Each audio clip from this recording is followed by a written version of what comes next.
नमस्कार, बहुत स्वागत है आपका। आप देख रहे हैं प्राइम न्यूज और मैं हूं आपके साथ श्रुति अंगद। बुलेटिन की करेंगे शुरुआत। देहरादून में मेडिकल कॉलेज रैगिंग मामले में एक्शन है।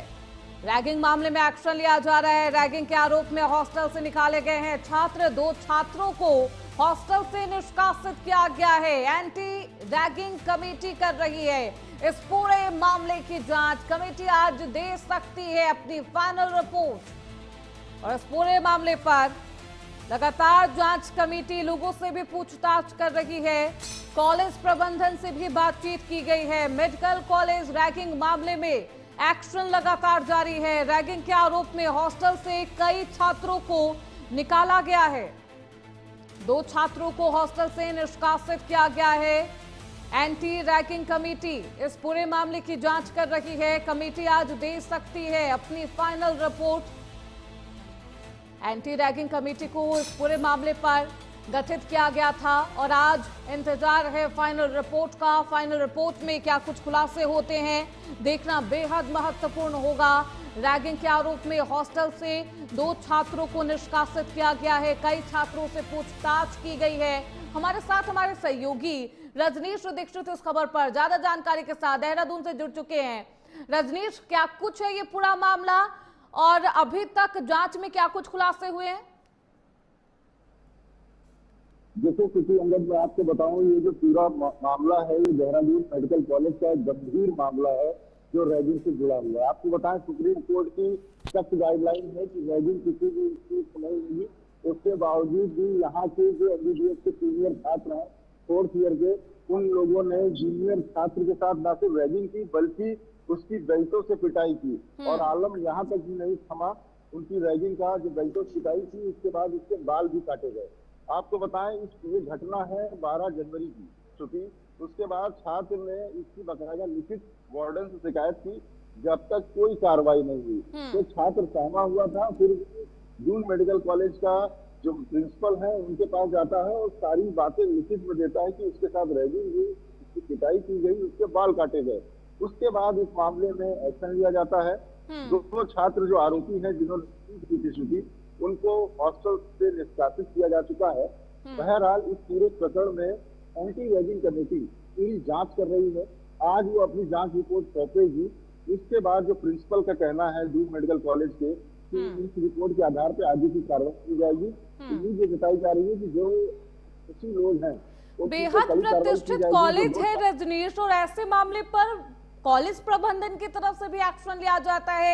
इसको लेकर तमाम नियम कानून है, लेकिन उसके बावजूद इस तरीके से मेडिकल कॉलेज में किसी छात्र को हैरेस करना, उसके साथ पिटाई करना, उसके बाल कटवा देना, लूप होल्स कहां पर है? सख्ती क्यों नहीं है कॉलेज प्रबंधन के ऊपर और क्यों नहीं कॉलेज प्रबंधन इस पूरे मामले पर सख्ती करता है? आप अभी बता रहे थे रजनीश कि इसके लिए शिकायत भी की जाती है छात्र की तरफ से, लेकिन कोई एक्शन नहीं लिया गया वार्डन की तरफ से।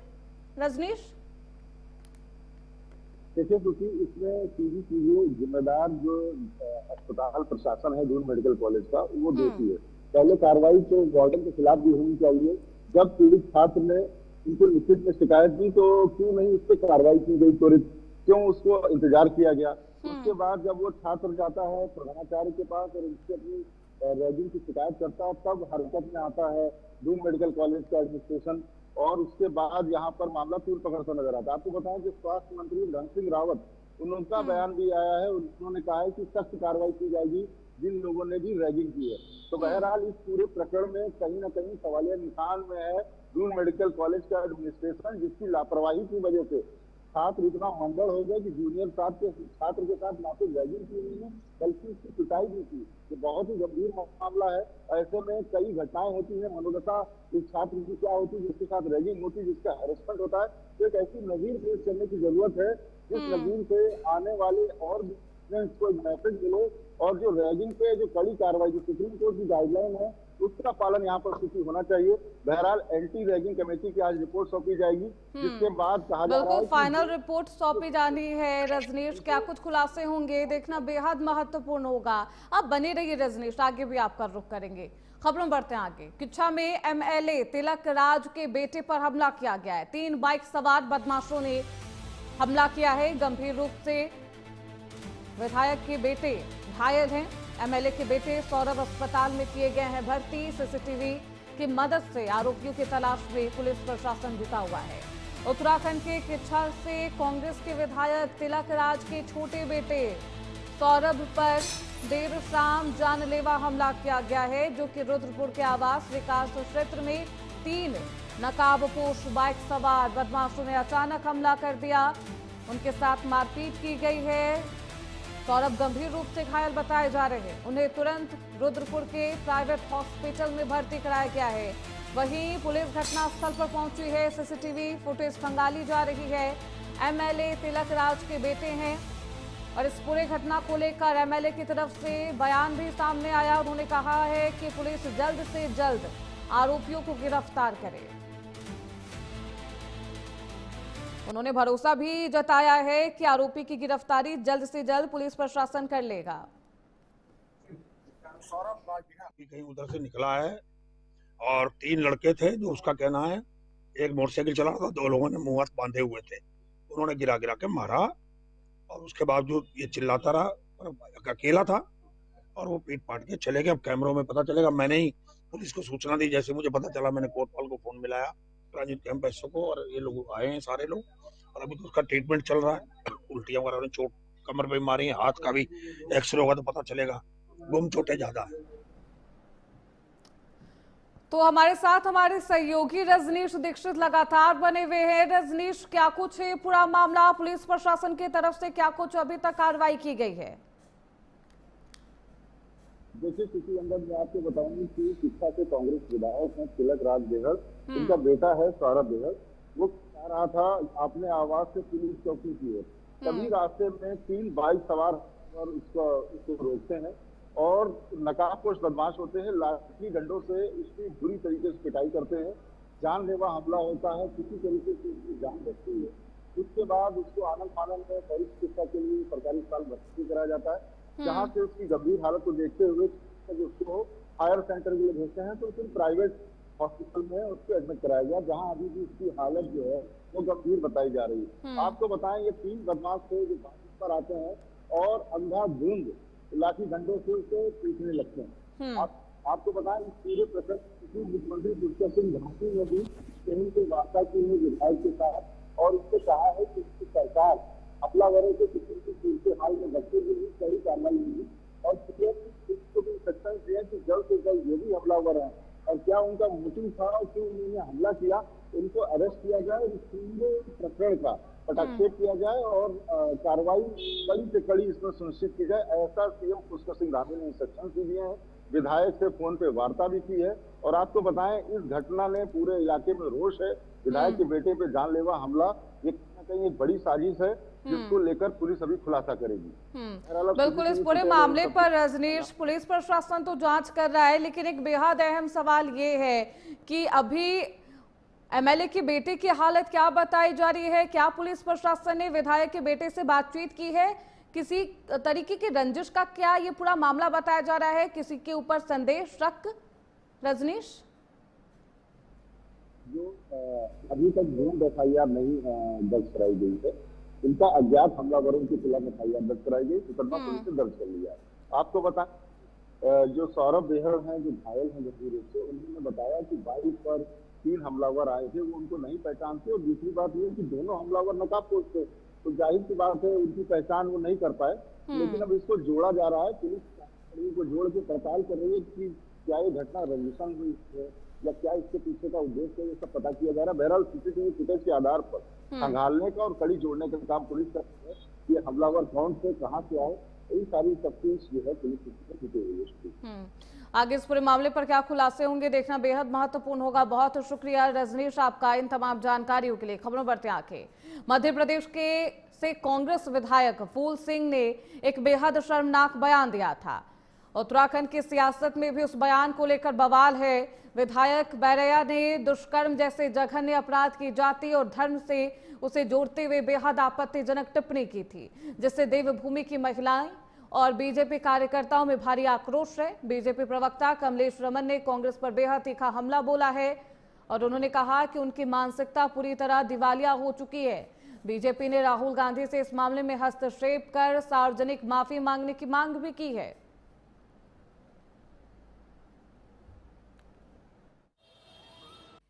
शर्म आनी चाहिए मध्य प्रदेश के उस विधायक को, और कांग्रेस को शर्म आनी चाहिए और महिलाओं से माफी मांगनी चाहिए। कौन से ग्रंथ में लिखा है कि महिलाओं के साथ या SC ST या आदिवासी महिलाओं के साथ रेप करने से पुण्य मिलता है? कौन से ग्रंथ में लिखा है कांग्रेस के? मुझे लगता है कि कांग्रेस के बायलॉज में लिखा होगा ये सब चीजें। ये वही पार्टी है कांग्रेस जो तंदूर में एक अपनी प्रेमिका को झोंकने का काम कांग्रेस के लोग करते हैं। तो कांग्रेस की मानसिकता दिवालिया हो चुकी है। कांग्रेस को शर्म आनी चाहिए और राहुल गांधी जी को माफी मांगनी चाहिए इसके ऊपर कि उनके विधायक मध्य प्रदेश के इस तरह की भाषा का इस्तेमाल करते हैं और महिलाओं के ऊपर रेप जैसी घिनौनी हरकत को वो पुण्य का काम कहते हैं। तो मुझे लगता है कि पूरी कांग्रेस को इस पे माफी मांगनी चाहिए। तो वही उत्तराखंड में 21 से बदलेगा मौसम का मिजाज। पर्वतीय इलाकों में बर्फबारी और मैदानों में कोहरा बढ़ेगा। उत्तरकाशी, चमोली समेत 5 जिलों में बारिश का अलर्ट जारी किया गया है। 21 से 24 जनवरी तक बारिश बर्फबारी के आसार है। मैदानी इलाकों में और भी तापमान गिरेगा और बढ़ेगा ठिठुरन। शुष्क मौसम के बाद अब लौटेगी ठंड और इसके बाद मैदानी इलाकों में तापमान में और भी गिरावट दर्ज की जानी है। साथ ही साथ ये भी कहा जा रहा है कि पर्वतीय इलाकों में बर्फबारी की संभावना है। 21 जनवरी के बाद मौसम का मिजाज बदलता हुआ आपको नजर आएगा। पर्वतीय इलाकों में बर्फबारी के आसार है। मैदानों में कोहरे के आसार है। उत्तरकाशी, चमोली समेत 5 जिलों में बारिश का हाई अलर्ट जारी किया गया है मौसम विभाग की तरफ से।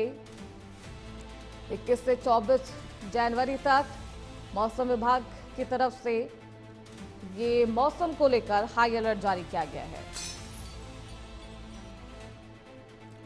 तो ठंड का कहर अभी भी बरकरार रहेगा। हालांकि ये कहा जा रहा है कि इससे मौसम का मिजाज जरूर बदल सकता है। उत्तरकाशी, चमोली समेत 5 जिलों में बारिश का हाई अलर्ट जारी किया गया है। चलिए खबरों बढ़ते आगे।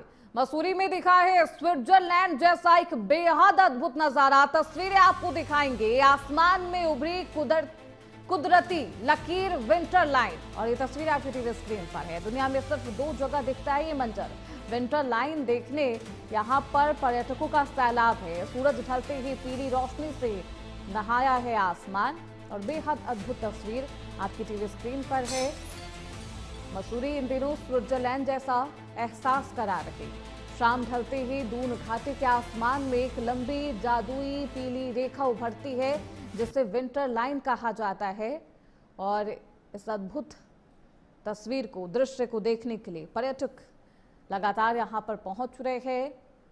दुनिया में ये दुर्लभ नज़ारा सिर्फ स्विट्जरलैंड जैसे और मसूरी में ही मात्र दिखाई देते हैं। दिसंबर जनवरी में बनने वाली ये प्राकृतिक लकीर वायुमंडल में नमी और धूल के कणों के मेल से बनती है। इस अद्भुत विंटर लाइन को देखने के लिए देश विदेश से सैलानी भारी संख्या में मसूरी पहुंच रहे हैं। तस्वीरें सोशल मीडिया पर वायरल है। नमस्कार, मैं हूं रजनीश दीक्षित। आप देख रहे हैं प्राइम न्यूज। आज हम बात करेंगे एक ऐसी दुर्लभ वायुमंडलीय घटना की जिसको विंटर लाइन कहा जाता है। विंटर लाइन देखने के लिए देश दुनिया के लोग मसूरी पहुंचते हैं और मसूरी में ये दुर्लभ जो तस्वीर है विंटर लाइन की, आज हम आपको उससे रूबरू कराते हैं और बताते हैं आखिर होती क्या है विंटर लाइन। मेरे ठीक पीछे जो आप ये लाइन देख रहे हैं इसको विंटर लाइन बोलते हैं और इस विंटर लाइन को एक दुर्लभ वायुमंडलीय घटना कहा जाता है जो सर्दियों में ही दिखती है। और खास बात यह है, ये उत्तराखंड के मसूरी से दिखने वाली विंटर लाइन है।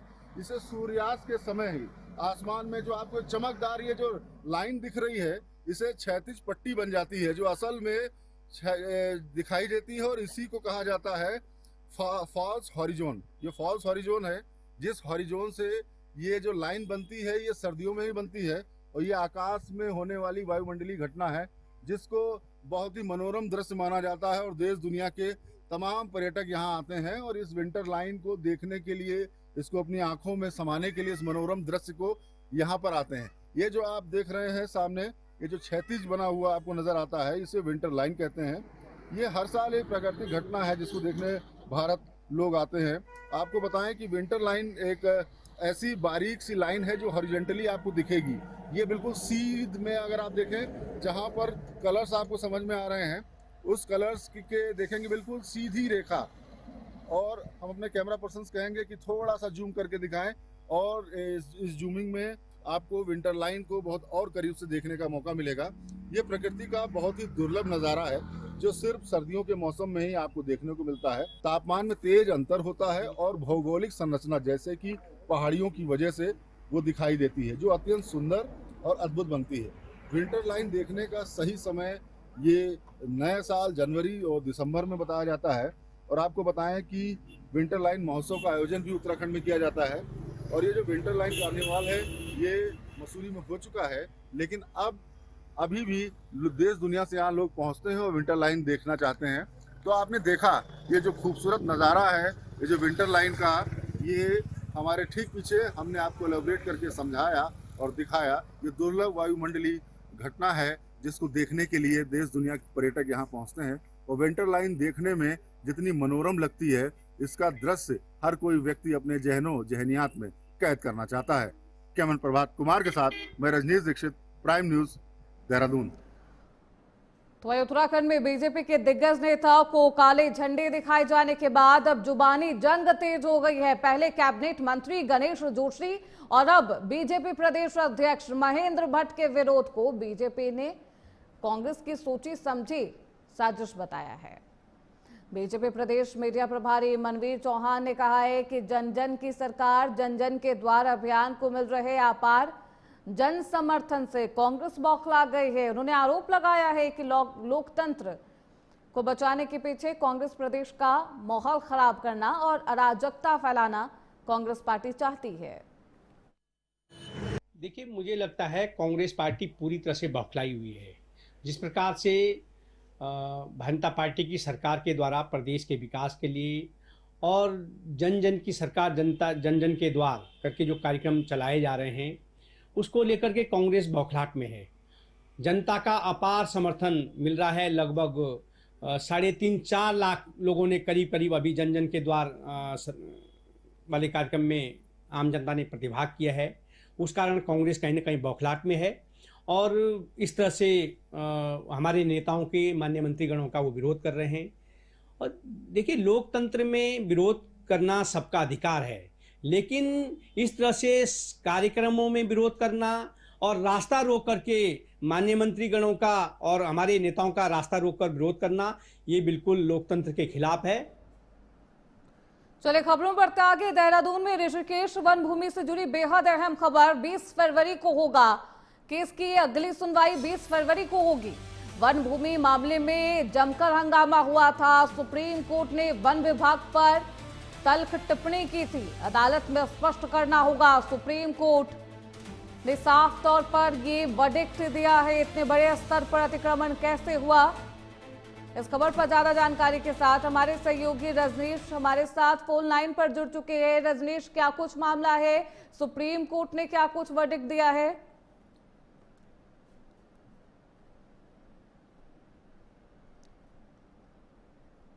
रजनीश, आपको मेरी आवाज आ रही है?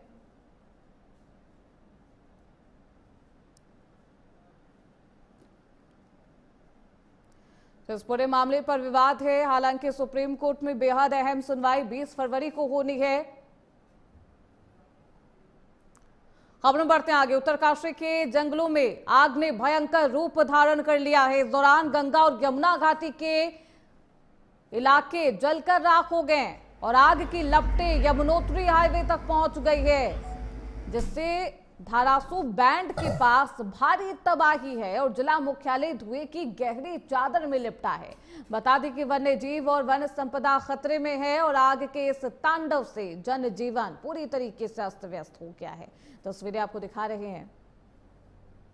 ये उत्तरकाशी जनपद के गंगा घाटी हो या यमुना घाटी हो, जितने भी वन प्रभाग क्षेत्र हैं, वहाँ पर जो है जंगलों की जो आग है वो लगातार बढ़ती जा रही है और इसकी वजह से जो है वन्य जीव और जो हरे भरे जो बेशकीमती पेड़ हैं उनको भी भारी क्षति यहाँ पहुँच रही है।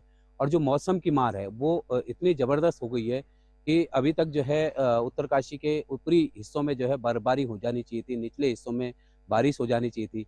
काश्तकार बड़े चिंतित हैं और इसके अलावा जो पर्यावरणविद हैं वो भी बड़ी चिंता जता रहे हैं कि अगर इसी तरह से मौसम रहता है तो कहीं ना कहीं जो है बड़ी दिक्कतें आने वाले समय में होगी।